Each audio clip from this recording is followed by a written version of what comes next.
In August of 2009, a county extension agronomist named Dale Pruitt drove his white pickup truck down a gravel lane in Harlan County, Nebraska, stepped out, surveyed the field in front of him, and told Emmett Groves that what he was looking at was a pity. Not a hobby, he said, not even a museum piece. A pity. He meant the standing wheat, still uncut in the third week of August, rippling in the wind above knee height, while the rest of the county had already combined, trucked, and settled their acres into the elevator. Emmett Groves was 61 years old. He had worked this ground for 37 years. He did not answer Pruitt. He watched the wheat move the way a man watches water run in a creek he has known all his life, then turned back toward his house. 14 years later, in the late afternoon of a July day in 2023, 5 horse-drawn wagons rolled out of Emmett's field and down the section line road, each one loaded to its sideboards with bundled wheat, the horses moving in single file at a walk, the dust rising slow and golden in the low-angled light. The road went quiet before the wagons did. Neighbors who had heard the wagons coming stepped to the edge of their drives and stood there without speaking. The man following the last wagon on foot was Emmett's granddaughter, Petra, 27 years old, and she was carrying the ledger. The price for Emmett's wheat that year was $9.40 per bushel, which was not the number that stopped people. The number that stopped people was the yield. Stay with this story a little while, because what happened on that road has not been measured correctly by anyone who was not there. Let me begin where the whole thing starts, which is not with Emmett, but with his father, Rulon Groves, who came to Harlan County from a family that had been farming that ground since 1903. Rulon was not a complicated man. He kept records the way other men kept their tools organized and worn smooth from use, always where you expected them to find them. He farmed 620 acres of winter wheat and dryland corn, and he did it the way it had been done for 50 years, with a binder and a thresher, until the combine made those 2 machines obsolete, and every neighbor in the county traded up, and the grain elevator in Alma started turning away hand-threshed wheat for being too dirty. Rulon held out longer than most. When he finally bought a used combine in 1978, he told his son Emmett, who was 16 at the time, that it was the one piece of machinery he had ever purchased in his life that he was not sure he trusted. The reason Rulon distrusted it was specific. He had watched what the combine did to the soil structure across the first 3 years he ran it, and he had compared those acres to the ones along the far fence line where he had been cutting with the old binder as a matter of habit. The binder cut sections held moisture differently. He noted it in the ledger as a question, not a conclusion. He died in 1991 without resolving the question to his satisfaction. Emmett inherited the farm, the combine, the ledger, and the question. He also inherited 620 acres of ground that had been farmed in every conventional way since the early 1982, which meant anhydrous ammonia applied every other year, herbicides 3 times in a season, and a combine that moved through the field at full speed and returned the chopped straw to the surface as a mat rather than incorporating it in any useful way. The ground was producing. Emmett was not losing money, but something in Rulon's ledger kept pulling at him. Let me tell you about what a combine actually does to the surface of a grain field, because this is the mechanism that the whole story turns on, and it sounds simple when you say it plainly. A combine harvesting wheat moves through a standing crop and cuts the stems at a uniform height close to the ground, threshes the grain from the head, and expels the chaff and cuts straw back onto the soil surface. The speed of the machine and the design of the header mean the tires and tracks pass over the same ground repeatedly across a season, and the soil compaction at those wheel track lines can press the soil density to a point where root penetration in the following year is measurably reduced. Below 8 inches where the roots need to go in a dry July, the compacted zone turns the ground into something closer to fired clay. Water sheets off rather than percolating. The organic matter in the top 2 inches, which is where the biological activity lives, has nothing to work with because the chopped straw mat above it is too coarse and uniform to decompose efficiently, and it tends to harbor fungal problems in wet years rather than building the humus layer the way incorporated material would. Rulon had noted this without knowing the mechanism. He just knew the binder-cut sections smelled different after a rain. The soil smelled alive. The combine section smelled like road gravel. Emmett spent 6 years reading. He did not go to university. He had a subscription to 3 agricultural journals and a habit of calling the library in Alma and asking them to pull journal articles on soil biology, which the librarian, a woman named Ruth, did without complaint for most of a decade. By 1998, Emmett had formed a thesis. He could not prove yet. The combine was not a better machine. He believed it was a faster one, and speed had been mistaken for improvement. He did not say this to anyone. He parked the combine in the machine shed and began using a restored McCormick binder that had been sitting in the timber behind the barn since 1975. He also purchased, on a trip to an auction in Clay County, a restored threshing machine that needed a new cylinder bearing and 3 weeks of Emmett's time before it ran clean. His neighbor to the east, a man named Gary Pelton, who was 44 years old in 1998 and farming 1,800 acres in partnership with his brother, watched Emmett pull the binder out of the timber and said nothing for a long time. Then he said he hoped Emmett knew what he was getting into. Gary was not wrong to be skeptical. The binder and thresh method required Emmett to cut the wheat, let it stand in shocks for 3 to 5 days to finish curing, then run the thresher and handle the straw as whole bundles rather than chaff.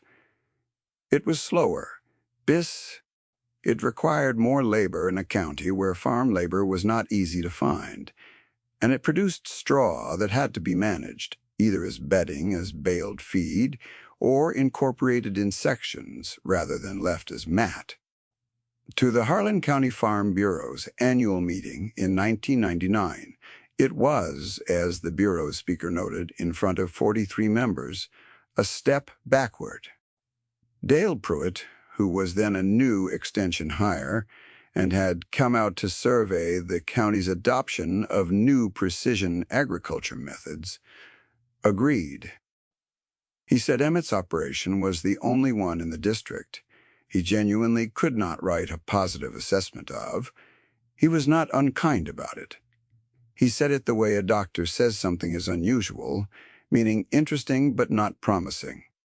Emmett went home from that meeting, fed his dog, a cattle dog named Cub, who had been with him since 1997, and who slept at the foot of his bed every night of his working life on the farm, and wrote 3 lines in Rulon's ledger.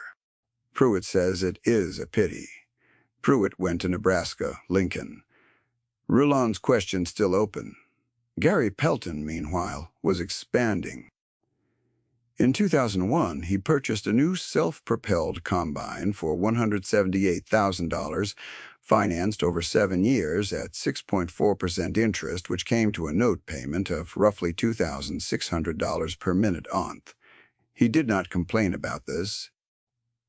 The machine was fast, and the technology was current, and his lender saw the numbers as reasonable for a farm his size. In 2004, he leased an additional 400 acres from a neighbor who had retired and needed cash at $90 per acre per year, which was the going rate in that end of the county, and not unreasonable. By 2007, Gary was farming 2,200 acres and had 2 hired men running equipment from early May, through late October. His herbicide bill alone that year was $68,000. His wheat yields were running at 48 to 52 bushels per acre, which was exactly county average, and his input costs were running at about $217 per acre, which was also roughly county average. He was a careful, competent farmer, operating at full scale inside the system that had been built for him, and there was nothing in any of his numbers that suggested the system was going to fail him. He also genuinely liked Emmett. He brought him a ham at Christmas and helped pull Emmett's truck out of the creek road in the spring of 2003. He was a good neighbor in the plain, practical sense that the word carries in a county where you may need someone to be at your gate in 40 minutes with a wrench and a spare part. The fact that he thought Emmett's farming method was a long mistake did not change any of that. He had seen plenty of neighbors farm against the prevailing advice and come out behind, and he expected Emmett would do the same, and he planned to be there when it was time to help. Emmett was farming 420 acres by then, having sold the far 200 to retire a line of credit in 2002. His yields were lower than Gary's in the first 5 years of the binder method, running 38 to 43 bushels per acre. He was still measuring.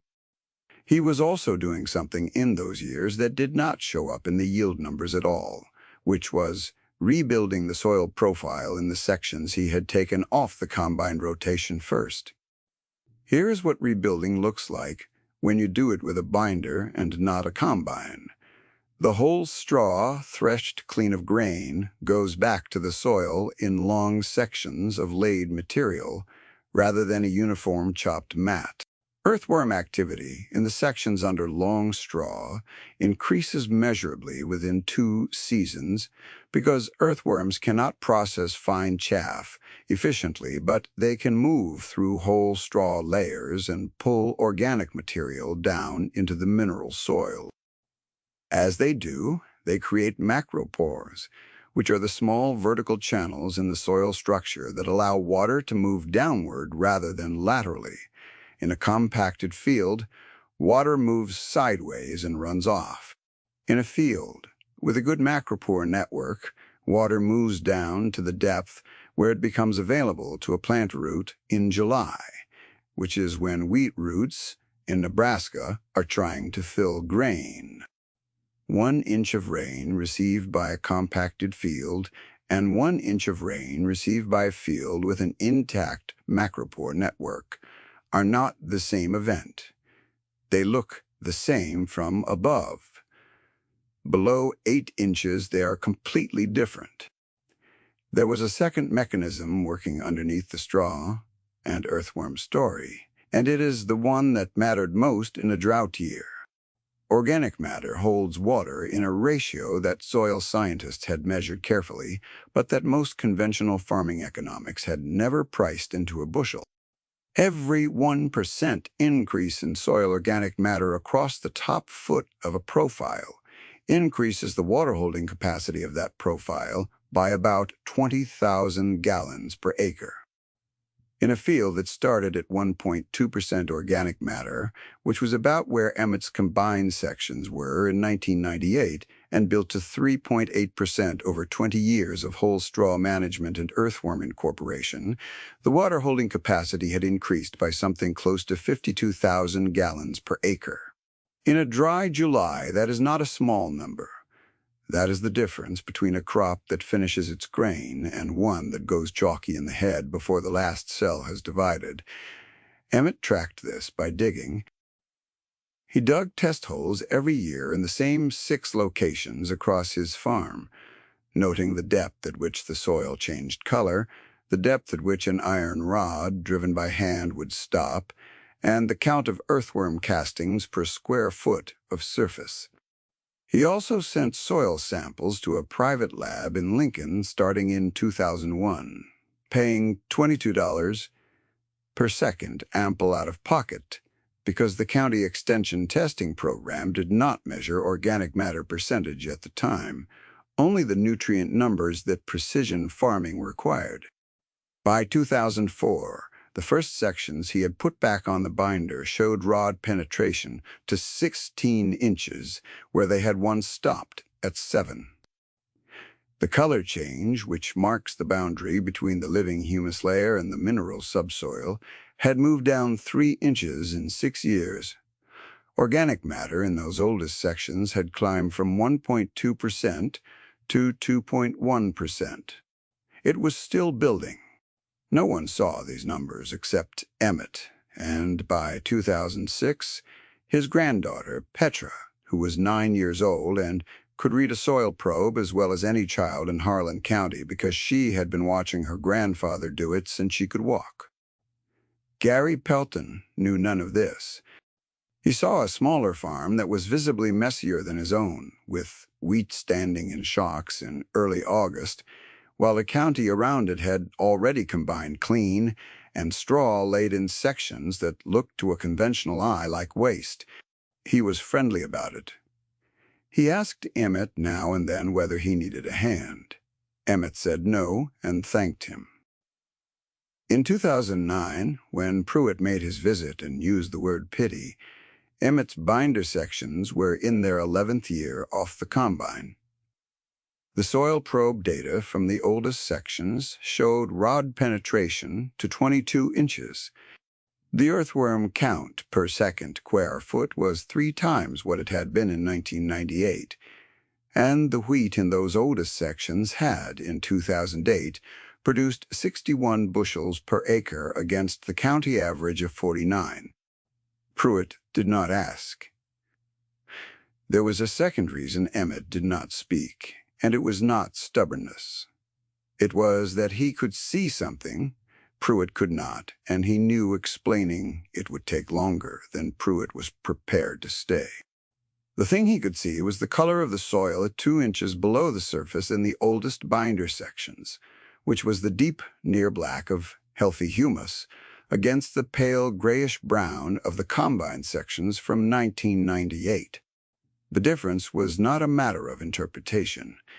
It was a visual fact. But it was the kind of visual fact that requires you to know what you are looking at. And Pruitt was looking at a farm that did not fit his model, which meant his model was not going to expand to include it. He was not a bad man. He was a sincere one, operating inside a framework that had a blind spot the size of a soil probe hole. The summer of 2011 is where the second chapter of this story begins. Emmett was 63. Petra had finished her first year of community college in Kearney studying agricultural business and had come home for the summer with a stack of photocopied articles from the university library and a settled belief that her grandfather was operating behind the times. She sat at the kitchen table in June with a yellow legal pad and showed him the numbers for a modern precision agriculture system.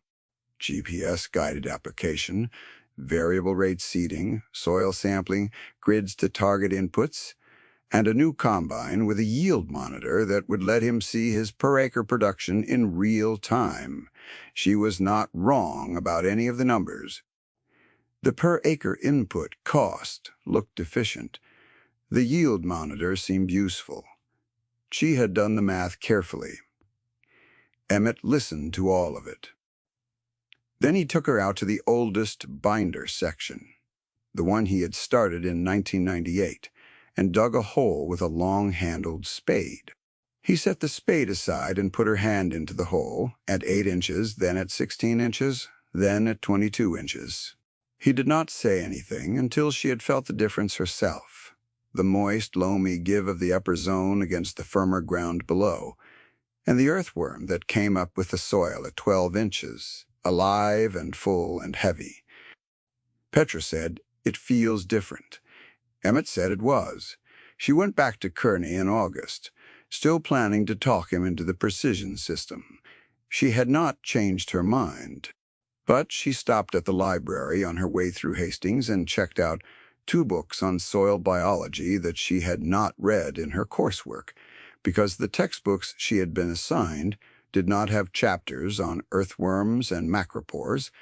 She read them over 2 weeks and made notes in the margins. She did not tell her grandfather she was doing this. The notes asked things like whether this was true at scale and why no one was measuring it, and whether protein content correlated with organic matter level. And on the last page of the second book, she wrote that the system only values. She came back to the farm in December for Christmas and asked Emmett for the lab reports from the Lincoln soil testing. He gave her a folder of papers that went back to 2001, 11 years of data, and she spent 2 days at the kitchen table building a chart on graph paper that she had bought at the hardware store in Alma. The chart showed organic matter percentage on the vertical axis and year on the horizontal, and the line climbed steadily from left to right, and she sat looking at it for a long time before she said anything. Could.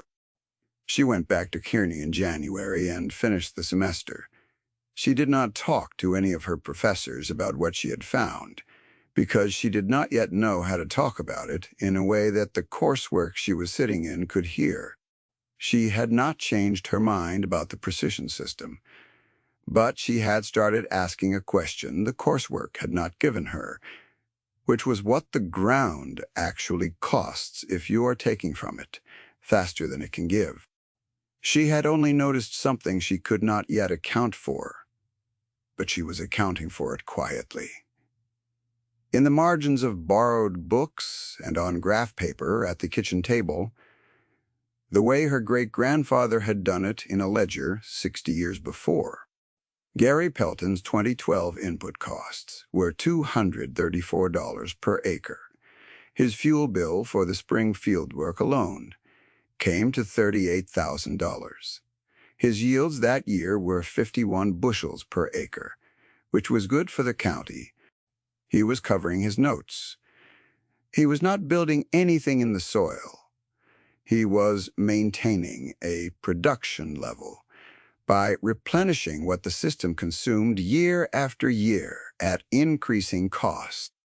This is what an efficient system looks like, from the outside, stable and productive and normal.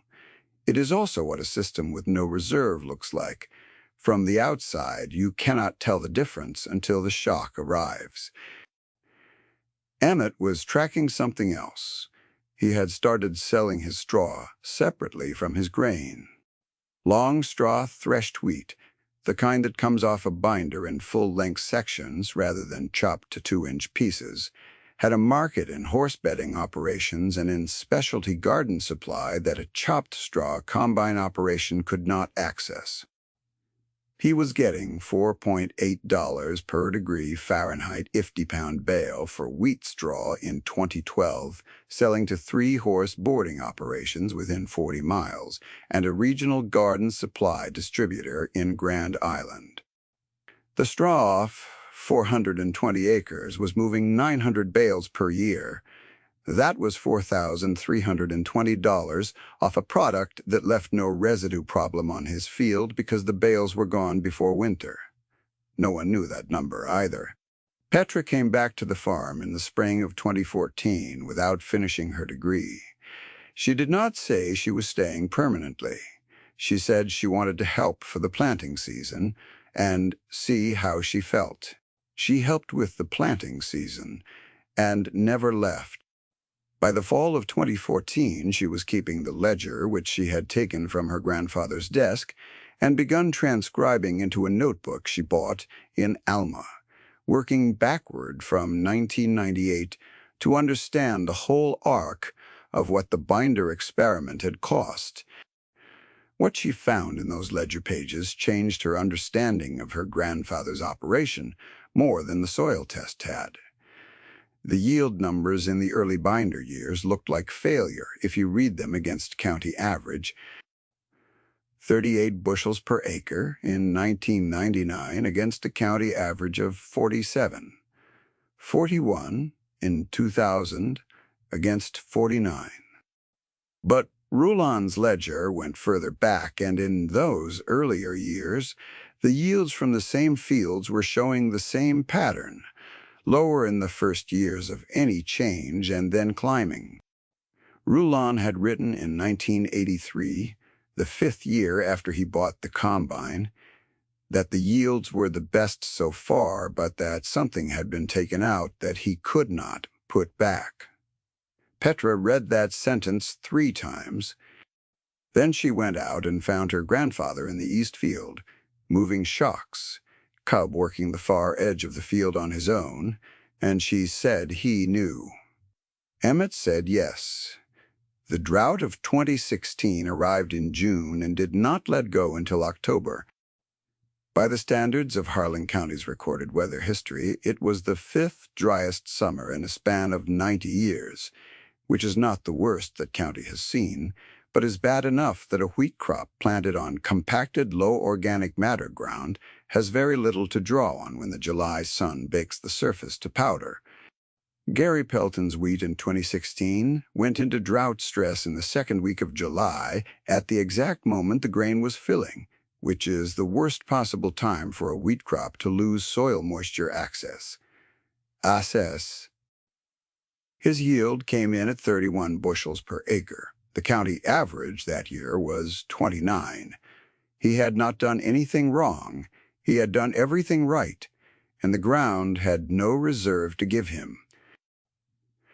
Emmett's oldest binder sections, the ones that had been off the combine for 18 years by 2016, produced 58 bushels per acre in the same drought. The sections he had put back on the binder most recently, only 5 years prior, came in at 44 bushels per acre. The difference was the macropore network. In a drought, water received during whatever rain events occurred went down in the old sections 16 to 20 inches into the subsoil and stayed there as available moisture. On the compacted ground, the same rain moved sideways and evaporated. The organic matter in the old sections held additional water in the humus layer itself at a rate of about 1 pound of water per pound of organic matter. In a section with 4% organic matter, that is a substantial buffer. In a section with 1% organic matter, which is what many conventionally farmed Nebraska fields were running by 2016, there is almost no buffer at all.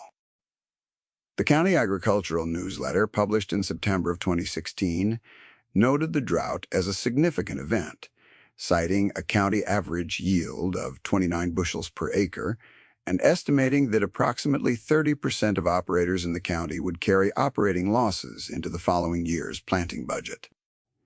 Gary's brother wrote to him in October from Omaha, where he had moved in 2012, asking whether they should consider listing the East Quarter.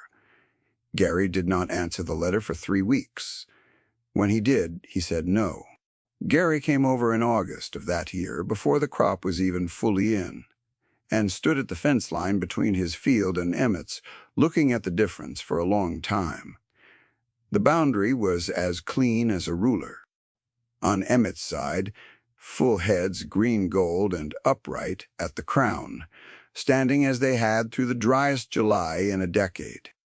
On Gary's side, shorter yellowed stems, the grain heads, light and chalky in a way that a farmer recognizes immediately as the signature of a crop that ran out of available moisture at exactly the wrong moment. The contrast did not require measuring. It was visible from the road. 3 or 4 neighbors driving by had already slowed to look at it, not saying anything, just registering what the fence line showed. Gary said, "I don't understand this." Emmett said the water went down. Gary said, "How deep?" Emmett said, 18 to 22 inches in the old sections. Gary was quiet for a time. He looked at his own field, and then at Emmett's, and then at his own field, again the way a man looks when he is seeing something he should have seen earlier, and is working out why he didn't. Then he asked when Emmett had started with the binder. Emmett said, 1998. Gary said, "That's 18 years. And Emmett said, "Yes." And Gary said nothing else for a while, and then he went home.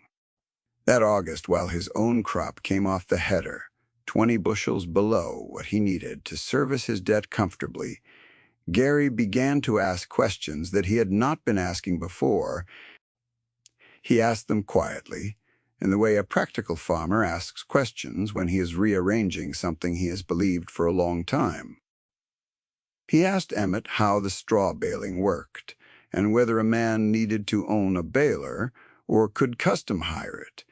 He asked about the thresher timing and how you kept the shocks from going flat in a week of rain. He asked about the protein testing and whether the Lincoln Mill was the only buyer of that type or whether there were others. He did not say any of this added up to a change he was considering. He said it as a man says things when he is building a picture that he is not yet ready to show anyone, including himself. This is also the year Petra stopped thinking about the precision agriculture system she had outlined in 2011. She did not announce that she had stopped thinking about it. She simply began taking soil samples from the old binder sections and from the newer ones. In a formal grid logging the results in a spreadsheet she started keeping alongside the ledger, and she wrote on the first page of the spreadsheet a question that was a reformulation of Roulan's, asking what the cost was of replacing what they were not building. A buyer named Walt Hyder came to the farm in the summer of 2018. Hyder worked for a specialty flour mill in Lincoln that was sourcing heritage and artisan wheats for a regional network of bakeries and was looking for hard red winter wheat grown without industrial inputs. He had been pointed toward Emmett's operation by a soil scientist at the University of Nebraska who had been corresponding with Petra about her soil sample data for the better part of a year. Hyder arrived in a late-model sedan and wore clean shoes that were not designed for a farm. He walked with Emmett through the oldest binder field in the first week of July, when the wheat was still green but already heavy, and he bent down and dug at the soil with his fingers and said nothing for a minute. Then he asked what Emmett's protein numbers were running. Emmett said he had been testing at the elevator for 4 years, and the old sections were running 13.8 to 14.2% protein, which is on the high end of the hard red winter wheat range and above what most elevator contracts specified. Hyder straightened up. He said his bakeries needed a minimum of 13.5% protein to achieve the crust structure their buyers expected. He said he had been to 11 farms in 4 counties looking for a reliable supply, and this was the first field that had that number consistently across years. He asked what Emmett's price expectation was. Emmett said he had been getting $5.1 per bushel from the elevator. Hyder said he would pay $8 per bushel with a 3-year supply contract, provided the protein tests held. Emmett said he needed to think about it overnight, which was what Roulan had always said when the answer was yes.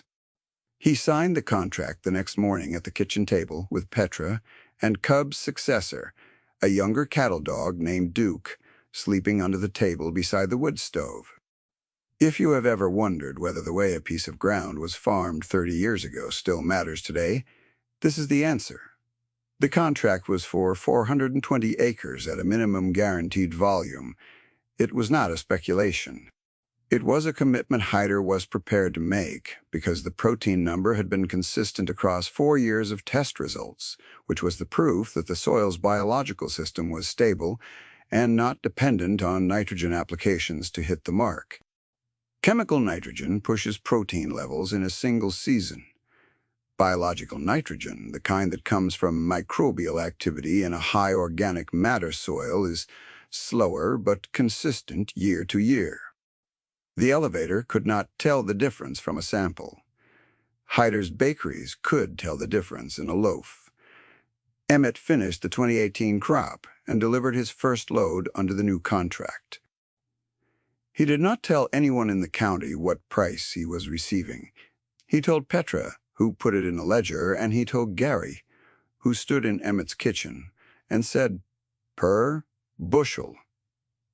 Emmett said, "Per bushel." Gary sat down. The summer of 2022 was the summer that broke the county's patience with the drought cycle that had been recurring every 4 to 6 years since 2012. By July, the soil moisture at 12 inches across most of Harlan County was below the historical 25th percentile, which is the threshold at which grain filling is seriously compromised. Gary's yield that year came in at 28 bushels per acre, the worst he had seen since he started farming. He was not in danger of losing the operation, but he was carrying a machinery note that assumed 47 bushels per acre as his break-even basis, and 28 bushels at elevator price left him with a gap he was covering from savings. His brother was talking about selling the East Quarter. The hired men had been let go in April. Gary was farming all 2,200 acres himself, which is what you do when the margin disappears. Emmett's yield in 2022 in the oldest sections was 63 bushels per acre. The newer sections, 20 years behind in the soil recovery, came in at 49. The average across the whole 420 acres was 57 bushels per acre at $8 per bushel. Petra drove the grain to the mill in Lincoln herself, in the old truck Emmett had been driving since 2003, making 3 trips over 2 days because the truck bed held only so much at once. She kept the weight tickets from each delivery in the left breast pocket of her canvas jacket. When she got home on the second evening, she spread all 3 tickets on the kitchen table beside the ledger and added the columns twice to make sure she had the arithmetic right. She had it right both times. She sat at the table for a few minutes before she called her grandfather in from the porch. Emmett came in and saw the tickets and the ledger open and poured himself a cup of coffee at the stove before he sat down, which was what he always did before he looked at numbers, as if the coffee were the thing that made the numbers real. He set the cup on the table and looked at Petra. She said, "Do you want to hear the number?" He said he did. She told him the gross off the grain contract, and then the straw bale income on top of it, and then the figure, those 2 things added to together, which was the single number she had written at the bottom of the ledger page in the column she had been keeping since 2014. The number was $193,704. 1 season, 420 acres, no hired labor, no purchased inputs beyond the seed that Emmett had been saving and selecting himself since 2001. A binder built in 1963 that he had repaired himself 3 times in 24 years, and a thresher that had cost him $2,400 at the 1998 auction in Clay County. He did not say anything. He set his cup down and looked at the window and did not speak for long enough that the kitchen settled into the deep quiet that old farmhouses hold at night when the wind is down. Duke had come in from the back door and laid down at his feet under the table, and the stove was ticking as it cooled, and outside the evening was dark and still. Petra did not say anything either. She had spent 2 days with the number in her jacket pocket, and she had understood before she sat down what it was going to mean, and she understood that the moment needed to stay quiet long enough for her grandfather to set it where it belonged. After a while, Emmett picked up his cup again and said she was going to have to adjust the spreadsheet because she had set the upper range too low. Petra said she knew. He said the straw income was going to need its own line going forward. She said she had already made a note of that. They sat at the table until the coffee was gone. Duke did not move from underfoot. It landed, as Petra said later when she was telling the story, like a stone dropped into still water. You feel the weight before you see the wave. And then the wave reaches the edges of everything, and the quiet is not the same quiet it was before. Dale Pruitt retired from the Extension Office in 2019, which meant he was no longer the region's official voice on grain production economics. But he had heard about Emmett's contract with Hyder through a colleague who had seen Petra's soil sample correspondence with the university, and in the spring of 2023, he drove out to the farm in the same kind of white pickup, this one his own, and asked if he could walk the fields. Emmett said yes. Pruitt walked the old sections with a probe he had brought himself, taking readings at 3 locations and noting the numbers in a small notebook. He did not speak while he was doing this.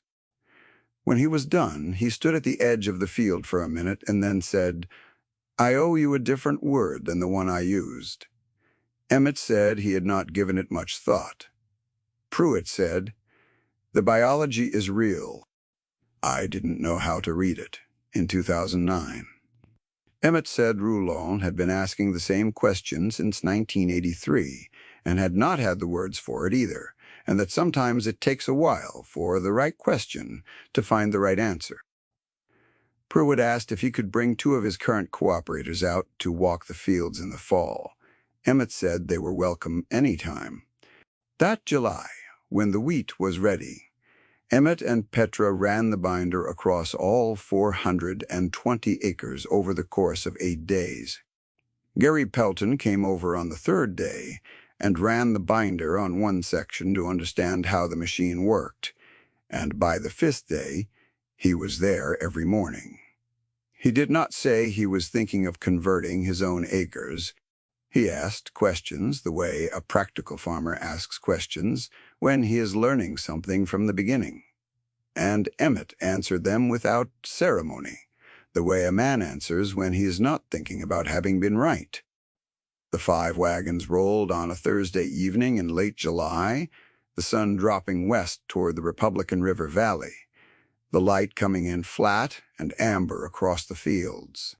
Emmett drove the lead team, 2 Belgian draft horses he had owned for 11 years, their necks dark with sweat and their hooves raising small puffs of dust in the dry road.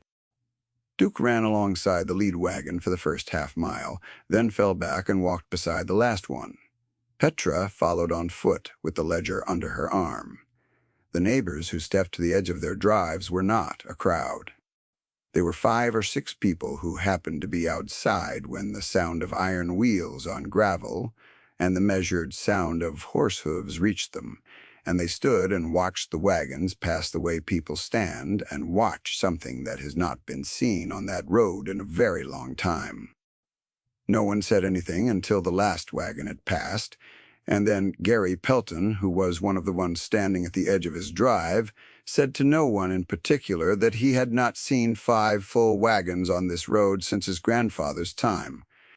He was not sure he had the arithmetic right, and he was going to spend the winter thinking about whether he did. In the months that followed the July harvest, Emmett formalized the relationship with the Lincoln Mill into a 5-year contract that included a clause for seed supply, which meant he was also selling certified seed of the Heritage Hard Red winter wheat variety he had been selecting and saving since 2001. Roguing out heads that showed signs of disease susceptibility year after year, until what he had was not quite the variety as listed, but a locally adapted population that had been selected for the specific pressures of Harlan County ground. The seeds sold to 4 farms in neighboring counties at $18.5 per hour on deadweight. That number went into the ledger too. Gary Pelton converted his home quarter, 160 acres, to the binder method in the fall of 2023, leasing Emmett's restored thresher for the season and buying the binder from a farm sale in Webster County. He told Emmett he was not expecting to see the results Emmett was seeing for 10 years, minimum possibly 15. Emmett said that was probably right, and that the ledger would tell him things in year 12 that he could not know in year 2. Gary said he supposed that was how it worked, and Emmett said it was how everything worked. Pruitt's 2 cooperators walked the old sections in October with Petra as their guide, and one of them, a younger man named Cole, who was farming his family's ground in Franklin County, brought a probe and took 14 readings and did not say much. In December, he called Petra and asked for a copy of the soil sample data going back to 2004. She mailed him a printed copy with a handwritten note from Emmett at the top. Rouland's question he had written at the top of the page. Still working on the answer. Some fields take longer than others. Emmett was 75 years old. He walked every field he owned at least once a week, slower than he had in the old days, Duke always with him, the dog moving in the loose half-circle that a good cattle dog uses when there is no cattle to work and nothing to do but stay close. The soil in the old sections had a spring to it underfoot that was not there on conventional ground.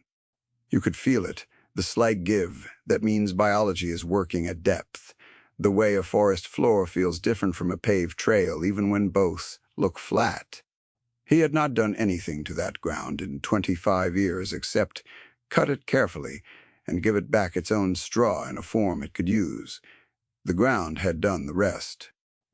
There is a principle buried in that sentence that the whole agricultural extension system of the mid-20th century had not found a way to measure, and because it could not be measured, it was called a pity and a step backward and a museum piece.